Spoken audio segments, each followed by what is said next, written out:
Happy birthday to you. Happy birthday to you. አመት ሃይሚዬ ልደቷን የማሄን በዚህ መልኩ አክብረው ነበር። የሚካኤል ቀን ነበር ቪዲዮ የለቀቁልን ማታ። አሁን ደግሞ በምን አይነት ቪዲዮ ዛሬ ይመጡ ይሆን? በዚህ አጋጣሚ ቡባችን ቡታጅራ ላይ መልካም ነገር ሰርቶላችኋል። ማየት ማመን ነው። ወደፊት ጉዞ ይቀጥላል ማለት ነው። የኛ ውድ ቤተሰቦች እዚህ ጋር እንግዲህ ስለ ቡታጅራ እኔ ቡታጅራ ለማወቅ አሁን ጣርኩኝ ጓጓ። ታዳጊ እግር ኳስ ተጫዋቾች ላይ በጎ አሻራውን እያሳረፈ የሚገኘው የኮኔክስ ስኮርና የኔክስት 11 መስራቹ ጃፒ በቡታጅራ መገኘቱ ተነግሯል። ቡታጅራ ሲደርስም ከተማዋ ያፈራቻቸው እንቁ ልጆች በሆኑት በኢትዮጵያ ሶሻል ሚዲያ ውስጥ ተጽዕኖ ፈጣሪ በሆኑ ወጣቶችና በከተማው ስፖርት አፍቃሪያን ደማቅ አቀባበል እንደተደረገለትም ተሰምቷል። በብዙ የእግር ኳስ ስራዎችና በታዳጊ ህፃናት ላይ በሚያሳርፈው በጎ አሻራ ዝነኛ የሆነውና የህፃናትን እምቅ ችሎታ ባሉበት ድረስ በመሄድ ለዓለም እያስተዋወቀ የሚገኘው የኮኔክስ ስኮርና የኔክስት 11 መስራቹ ጃፒ በከተማው ውስጥ ትልቅ ስራን እየሰራ በሚገኘው አብድላቅ አለሙ ወይንም ላኪ ግብዣና ጥረት መሰረት በቡታጅራ ከተማ ተገኝቶ በከተማው ውስጥ ዛሬም ድረስ በብዙ ድካምና ውጣ ውረድ ውስጥ ተተኪ ስፖርተኞችን ለማፍራት በሚጥሩት በኢንስትራክተር ውርጌሳ የሚሰለጥኑትን ታዳጊ ህፃናት በመመልከትና በመመልመል አሳልፏል። በመልመላው ወቅትም ሀገሪቱ ውስጥ ባለው የሶሻል ሚዲያ ፕላትፎርም ላይ ዝናንና ተጽዕኖ ፈጣሪነትን ያገኙት ብሩክ አለማየሁ ወይንም ብሩክ አሌክስ፣ ሚኪያስ ተስፋዬ ወይንም ማይኮ ጄጄ እና ታዳጊው ዝነኛው ቲክቶከር ኮምፒውተር ሃይስኩል ሜዳ ድረስ በመሄድ ህፃናት ተጫዋቾችን አበረታተዋል። ለየትኛውም ነገርም አቅማቸው በፈቀደው መሰረት ለመተባበርም ቃል ገብተዋል። ባለሙያው ጃፒ እንደገለጸውም በቡታጅራ ከተማ ለተደረገለት ደማቅ አቀባበል አመስግኖም ለአንድ ታዳጊ ተጫዋችም አዲዳስ ፕሬዳተር የእግር ኳስ ጫማ ሸልሞታል።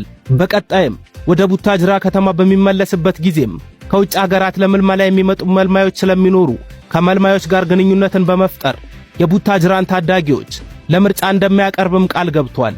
እድሉን ያመቻቸው ወጣቱ ጋዜጠኛ አብድላቅ አለሙም ይሁን ኢንስትራክተር ውርጌሳም ስለ ሁሉም ነገር አመስግነዋል። በቀሪ ጊዜያቱም ከአሰልጣኙ ጋር ንግግር የተደረገ ሲሆንም በመቀጠል በታዋቂው ዩቲዩበርና ቲክቶከር ብሩክ አለማየሁ ወይንም ብሩክ አሌክስ በማቴዎስ ሎጅ የምሳ ግብዣና የሽኝት ፕሮግራም በማካሄድ መርሃ ግብሩ ተጠናቋል። ከመረጃው ጋር አብሬያቸው የነበርኩት ሞትዬ የቡቡ እህቶች ጉዳቸውን ስሙ። እንግዲህ እንደሰማችሁት ነው። ጭራሽ የኳስ ድርጅት ምንድን ነው የሚባለው ጋይስ? ኧረ በስመ አብ! ኧረ ከዚህ በላይ መሪ ያድርግህ እንዴ! ኮራብህ የምር ማለት ነው። የሃይሚዬ ቀብራራ፣ የሃይሚዬ ንጉስ እየተሰደብክ አንተ እዚህ ጋር ታሪክ እየሰራህ ነው።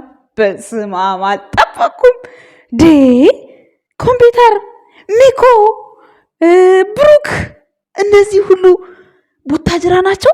ቡታጅራ እንግዲህ የጥበብ ሀገር መሆኗን አሁን ላይ እኔ በቃ ተረዳውኝ። ቤተሰብ እንዳለ እኮ ዩቲዩበር ያለ የሚመስለው ቡታጅራ ነው። ከአብርሃም በኋላ እንዴ ከነ ሃይሚ በኋላ ኦ ማይ ጋድ። እዚህ መሃል ሃይሚዬ ጉርድድ ብትል ስፖርት ለብሳ ውይ ግን አይ ይቅር። ምክንያቱም በጎቹ ነገር ለሚዘቀዝቁት ነገር ምን ጥቅም አለው? ምንም ጥቅም የለውም። እና ማለት ነው ትላልቅ መድረክ ላይ እንዲመታየት አለ። ነገም ተነጎዲያም ከሃይሚ ጋር አብረን የምናየው ይሆናል። ቤተሰብ ሰላም አላልኳችሁም? ዛሬ መሀል ገብቻለሁ። ሰላማችሁ ብዝት ይበል። ሀተት አላበዛባችሁም የኛ ውድ ቤተሰቦች ማለት ነው። እንደው የቡቡን ትንግርት ላሳያችሁን የመጣሁት። አንዳንዶቻችሁ ፍቅር እንደ አዶናይ ነው እንጂ ወንድ እንደ አዶናይ ነው እንጂ የአዶናይ ወንድነትም የራሱ ወንድነት አለው። የብሩክ ወንድነትም የራሱ የብሩክ ወንድነት አለው። የአዶናይ ባለቤት የራሷ ተሰጥቷላት፣ የብሩክ ባለቤት የራሷ ተሰጥቷላት። የብሩክ ባለቤት እኮ እንደዚህ ግርግር ቦታ ምናምን ላይ አትታይም እኮ ስትር ያለ ሴት ናት። ባይዘወይ ሃይሚ ማለት ነው። ልንገራችሁ ብዬ ነው በዚህ አጋጣሚ። የሆነ ስራ ላይ ምናምን ካልሆነ በስተቀር እንደዚህ ግርግር ቦታ ምናምን በፍጹም አታየዋትም። የሆነ እንደዚህ ክፉ አታናግሩኝ ክፉ ከአዶናይ ጋር አታወዳድሯቸው። ምክንያቱም ሁሉም የየራሱ የሆነ ተፈጥሮ አለው። ይሄን ስላችሁ ደግሞ ስለ አዶናይ መጥፎ ነገር ምናምን እያወራው አይደለም። አዶናይም የራሱ ጥበብ አለው፣ ብሩክም የራሱ ጥበብ አለው። የአዶናይ ሚስትም የራሷ ጥበብ አላት፣ የብሩኬ ሚስትም የራሱ ጥበብ አላቸው። እነሱ እኮ ዲያስፖራ ናቸው። እዚህ ጋር የፈለገ ነገር ቢሉ ሃይሚና ብሩኬ ጋር እኮ ሊወዳደሩ ሃይሚና ብሩኬ እኮ ገና እንቡቅቅላዎች እኮ ናቸው። ገና ታዳጊ እኮ ናቸው። ገና ችን ዓመት እኮ ነው ታዮ ያሉት።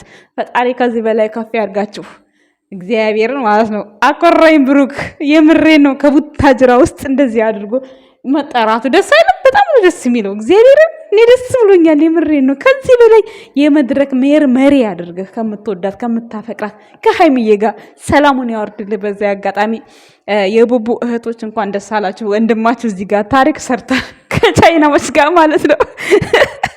በጣም ደስ አለኝ። ግን የሚገርመኝ ማለት ነው ይሄ ሁሉ ቡታጅራ ነው። ይሄ ሁሉ ቡታጅራ የተደረገ ድርጊት ነው። ለቡታጅራ ለአቀባበል ተደርጎ የተፈጸመ ነው። በጣም የገረመኝ በቃ ቡታጅራ ምን አይነት ከተማ ናት? ከአዲስ አበባ ይልቅ ቡታጅራን ለማወቅ ልቤ ጓጓ። ቤተሰብ አረ ቡታጅራ ያላችሁ ኮመንት ስር ጻፉልኝ። ምንድነው ቡታጅራ? ምንድናት? ከተማ ናት ወይስ የእርሻ ቦታ አላት ወይስ ግብርና አላት ወይስ ምንድነው? እንዴት ነው? አልገባኝም ነገሩ ማለት ነው። ምክንያቱም ከቻይና ድረስ እንዴት ነው አዲስ አበባን አልፎ ጉብኝት ሄዶ በዚህ አጋጣሚ ሚኮና ብሩክ እንዲሁም ደግሞ ኮምፒውተር እንግዲህ ታውቃላችሁ፣ ትንሽዬ ኮምፒውተሩ አውቃችሁታል። በጣም ተገረምኩኝ። ምሳ ጋብዘዋቸው ምናምን ይለያል። የምሬን ነው። ታሪክ ሰራ። እውነት ብሩክ የምር ታሪክ ሰራ። ከዚህ በላይ እንድትሰሪ አድርግህ የኔ ወንድም ማለት ነው። እና ዛሬ የምልላችሁ የመጣሁት በአጠቃላይ ለብሩክ ይሄ ያደረገው ነገር ትልቅ ነገር ነው ለማለት ያክል ነው ቤተሰቦች። ከዛ በዛው ምን አሰብኩ መሰላችሁ? ይሄን ታሪክ የሆነ እንዴ ትልቅ ነገር ልሰራ ነው የመጣሁት ያለው ብሩኬ ሐሳብ ነው ጋይስ። እኔ አላልኩም። ይሄም ትልቅ ነገር ነው አይደል እንዴ? ይሄን ሊሰራ ይሆን እንዴ ሄዶ ቤተሰብ ትላላችሁ፣ ሐሳብ ታስቀይሳላችሁ። ምክንያቱም ከሃይሚ ጋር ስላልታረቁ ማለት ነው። ባይዘወይ ማለት ነው። ጥንቸሎቹ የት ናቸው ለምትሉ ሰዎች ማሂ ጋ ናቸው። አንዳንዶቻችሁ አይታችኋል፣ አንዳንዶቻችሁ አላያችሁም ማለት ነው።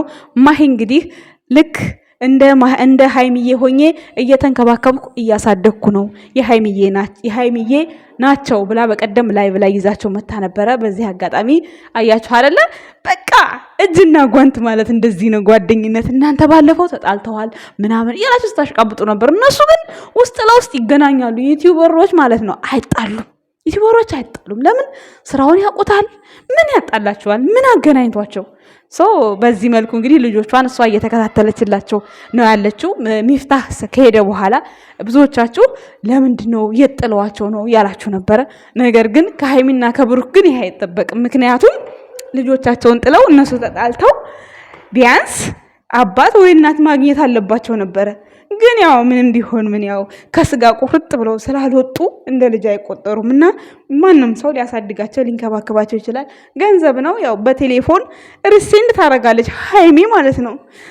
ግን ሃይሚ የእናትነት ፍቅር ነስተሻቸዋል። ቢያንስ እንኳን ለተወሰነ ቀን ቤት ሄደሽ ማየት ነበረብሽ። ይሄን ያህል ጊዜ ልጆችሽ እንዲህ 4 ልጆች ከመጡ እንዲህ ነው እንድታረጋቸው እና ብሩኬ ከሃይሚ ጋር 4 ልጅ 5 ልጅ ያለ ሲሸክስብን ያ ሁሉ ውሸት ነው እንዴ? ይላሉ ላይቭ ላይ አሮጊቶች እኮ ናቸው።